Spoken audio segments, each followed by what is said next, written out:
Les amis, je vais pousser un gros coup de gueule dans cette vidéo. Parce qu'il y a certaines attitudes, il y a certains comportements qu'il nous faut bannir. Nous, les Africains, nous sommes toujours les premiers à pleurnicher, à nous plaindre que les gens ne nous respectent pas, que nous sommes la risée du monde, que les gens nous piétinent. Alors que nous avons des attitudes qui ne poussent pas au respect. Il y a des attitudes, là, je me demande, mais comment les autres peuvent nous respecter? Comment nous-mêmes, nous pouvons nous respecter entre nous avec ces attitudes? Et je vais vraiment pointer du doigt une habitude qui prend de l'ampleur au pays. Et si nous ne faisons rien pour arrêter cela, les amis, ce serait la décadence ici même au pays. Je vais vous raconter une histoire qui m'est arrivée plusieurs fois déjà. Au départ, je me disais que bon, c'était juste banal, ça pouvait passer. Mais ça prend de plus en plus d'ampleur. Et là, ça m'arrive tellement de fois que je me dis, cette fois, je ne peux pas laisser passer. Je ne peux pas laisser passer. Donc, parfois, je vais m'énerver parce que ça m'est arrivé il y a quelques minutes. Je ne suis même pas sorti de la voiture tellement je n'arrive pas à comprendre quoi. Ça fait 1 heure, je suis assis dans la voiture pour essayer de comprendre qu'est-ce qui peut pousser quelqu'un à faire ça. Et là, je n'arrive pas. Peut-être que vous allez m'aider. Vraiment, aidez-moi à comprendre, à expliquer ça. Mettez-le dans les commentaires. Dites-moi pourquoi certaines personnes vont jusque-là. Je vous explique. Bon, déjà, je suis revenu vivre au pays, ici en Côte d'Ivoire, à Abidjan, depuis 1 an, 5 mois. Et j'ai remarqué quelque chose de grave au pays. J'ai remarqué que la mendicité est vraiment ancrée dans plusieurs habitudes ici. Et il y a un niveau de mendicité aujourd'hui là, que moi-même, ça me dépasse.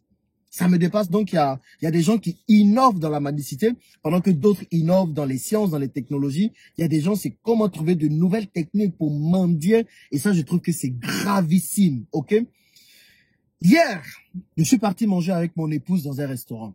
On est allé, on a mangé ici à la Riviera 2, pas très loin de Dabali Express. Donc, pour ceux qui connaissent la Riviera 2 à Abidjan, c'est un quartier plutôt bien ici à Abidjan.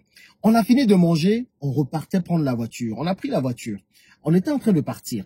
Il y a un homme d'une 60aine d'années à peu près qui est littéralement venu se jeter sur ma voiture. Commencer à dire, hé, mon vieux père, faut m'aider, s'il te plaît. Si tu m'aides pas, ton fils va mourir. Faut m'aider, faut m'aider. Vraiment un petit biais. Moi, j'étais sidéré. J'ai dit, mais le monsieur, il vient s'asseoir, il vient se mettre sur la voiture, pourquoi? Donc, à un moment, moi, je n'aime pas ça. Je lui ai dit, monsieur, passez de l'autre côté, laissez-moi partir. Il dit, non, mon vieux, je vous en prie. Commencez à pleurnicher. Donc, les gens autour étaient en train de regarder, ils me faisaient signe, genre, de l'aider pour qu'il me lâche. J'ai dit, non, je ne fais rien. Et comme si cela ne suffisait pas, il a décidé de se coucher littéralement sur la voie. Il se couche pour dire, oh non, si tu m'aides pas, je vais mourir, faut m'aider, tu es le seul qui peut m'aider aujourd'hui. J'ai regardé ça, moi j'ai dit, je ne donne rien. Ma femme qui était à côté était là, elle dit, mais peut-être donne-lui l'argent, on va avancer, parce que tu bloques tout le monde, on est bloqué là, on n'est pas en train d'avancer. J'ai dit, je ne donne rien, parce que je ne veux pas permettre à ce genre de personnes de penser que c'est la seule manière de gagner de l'argent. Donc, on est resté là pendant 30 minutes, je vous assure. Oui, ça a été du temps qui a été perdu, mais je pense que ce sont des attitudes à bannir. Donc, hier, ça s'est passé, j'ai dit, bon, ok, c'est arrivé, je n'ai pas donné de l'argent et on est parti. Aujourd'hui même, je suis en train de me diriger dans un rendez-vous avec quelqu'un. À la Palmeraie, pour ceux qui connaissent, j'étais en train de descendre de la Palmeraie. J'arrive vers le rond-point de la Palmeraie. Cette fois, c'est une dame. Elle vient littéralement se jeter sur ma voiture. En pleine circulation, les amis. Ah, tonton, j'ai besoin d'argent. S'il te plaît, mes enfants vont mourir si tu ne fais rien. Littéralement se jeter sur la voiture. Et j'ai dû freiner comme ça rapidement parce que je me dis, mais qu'est-ce qui se passe là? Et comme si ça ne suffisait pas, elle vient encore sur le côté, bloquer littéralement la voiture. S'il te plaît, faut me prendre à manger, faut me prendre à manger. Je ne veux pas d'argent, prends-moi à manger parce que blablabla, blablabla, blablabla. Encore une fois, je refuse de lui donner à manger. Je refuse de lui donner même de l'argent. Je sais que certains vont me dire, oui, Jean-Yves, tu es méchant et tout. Non, parce qu'à un moment donné, les amis, il faut qu'on apprenne à se faire respecter.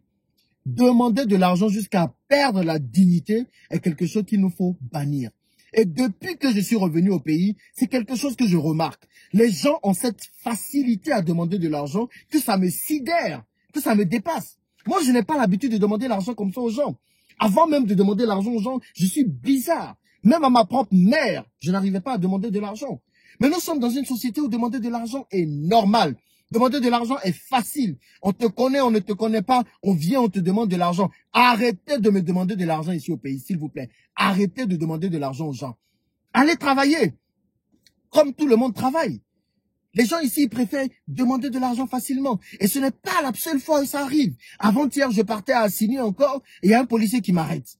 Le policier m'arrête, il demande les pièces. Je lui donne les pièces gentiment. Ah, bonjour monsieur, tenez les pièces. Il me dit, ok, monsieur, votre permis n'est pas un permis ivoirien parce que je circule encore avec mon permis international. Je dis, mais monsieur, c'est un permis international. Je n'ai pas encore obtenu le permis ivoirien. Là, il est en cours, il va arriver. Il dit, non, sans permis ivoirien, on peut pas vous laisser partir et tout. Je dis, monsieur, voilà.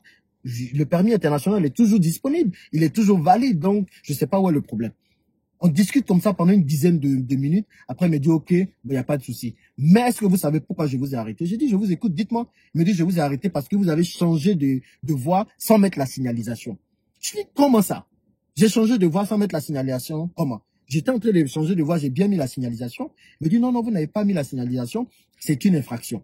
Je lui demande, c'est combien l'infraction? Il me dit 2000 francs.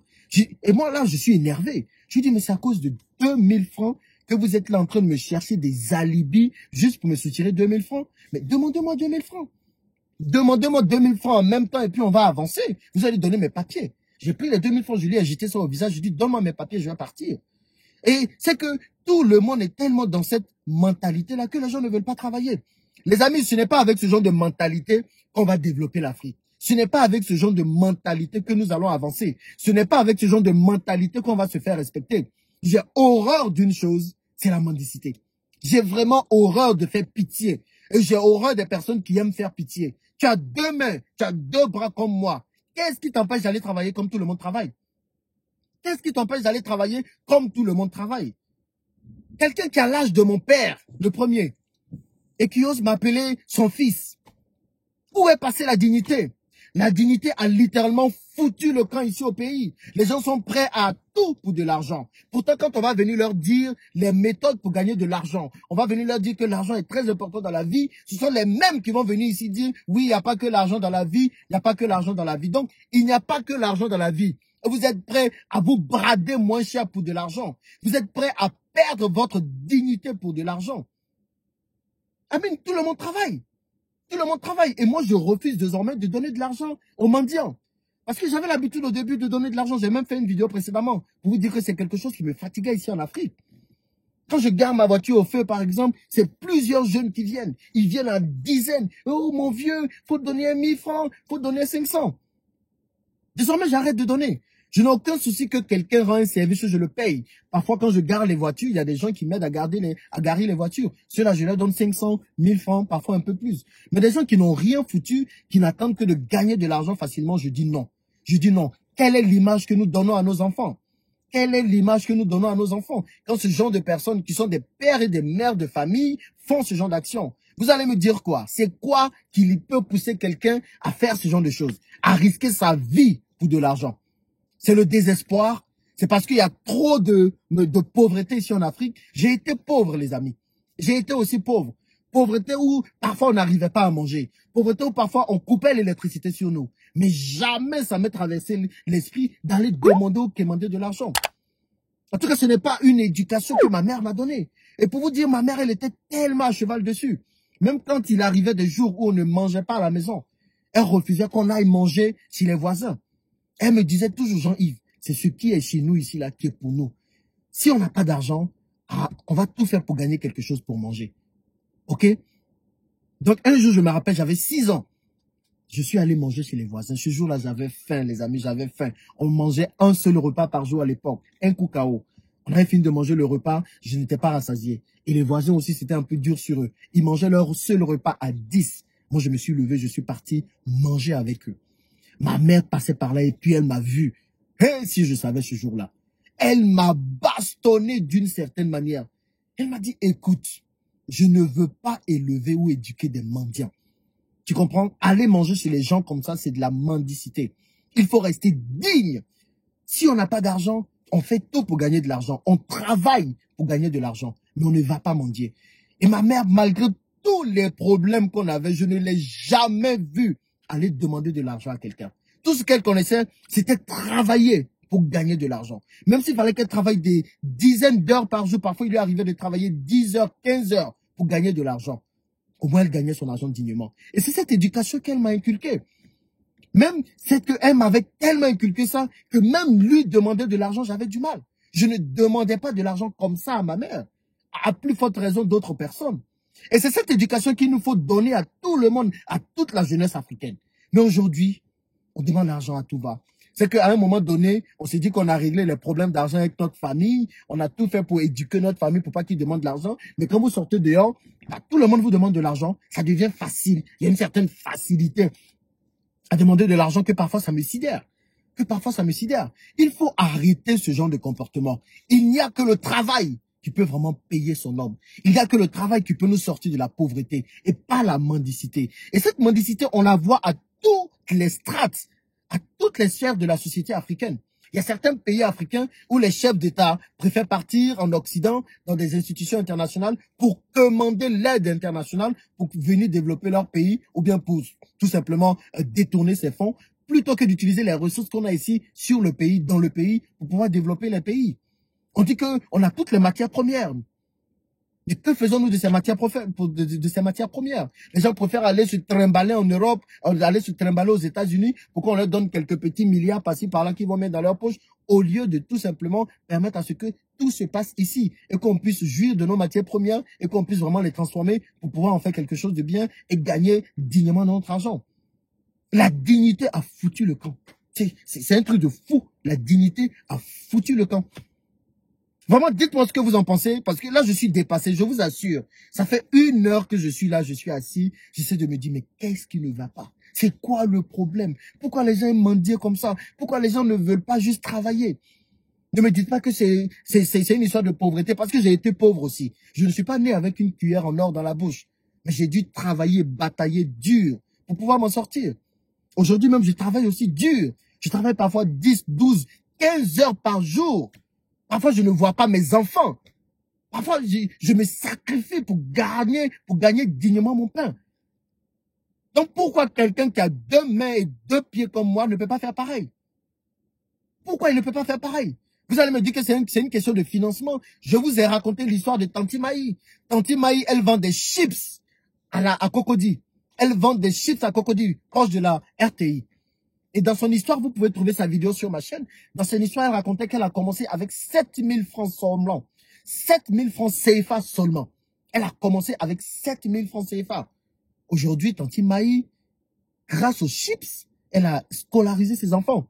Ses filles, ses enfants aujourd'hui sont à l'université grâce aux chips. Elle est connue pour les chips. Elle gagne son argent avec les chips, à la sueur de son front. Si Tanti Maï avait commencé à aller mendier par-ci, par-là, quel exemple elle allait donner? Quel exemple elle allait donner? Les parents même qui sont censés être l'exemple, qui sont censés éduquer les enfants, regardez les bêtises qu'ils font venir se coucher sur les voitures des gens. Tanti Maï est la preuve qu'on peut travailler et puis gagner son argent dignement. Toutes nos mamans qui sont sur les étalages au marché, elles gagnent aussi dignement leur argent. Ce n'est pas facile, mais elles gagnent leur argent. Donc franchement, moi j'ai décidé à partir d'aujourd'hui de ne plus donner 5 francs à un seul mendiant. Parce que ce serait vraiment plébisciter cela. Ce serait vraiment cautionner cela. Non, on ne cautionne plus la mendicité. Arrêtons, s'il vous plaît, de mendier. Parce qu'il n'y a rien de plus répugnant que ça. Ayons un peu de la dignité. Je comprends que des gens soient vraiment dans les problèmes et qu'on puisse les aider. Mais le problème, c'est qu'il y a tellement de personnes qui font ça qu'on ne sait plus séparer le vrai du faux. Il y a des gens qui peuvent être dans le besoin réellement, mais tellement les gens sont dans la facilité que on mélange tout le monde, quoi. On mélange tout le monde. Dites-moi ce que vous en pensez. Parce que moi, ça me dépasse. Vraiment, j'aime l'Afrique, j'aime le pays, j'aime la Côte d'Ivoire, j'aime Abidjan. Mais c'est des comportements qu'il nous faut bannir, s'il vous plaît. Il nous faut bannir ça. Au revoir.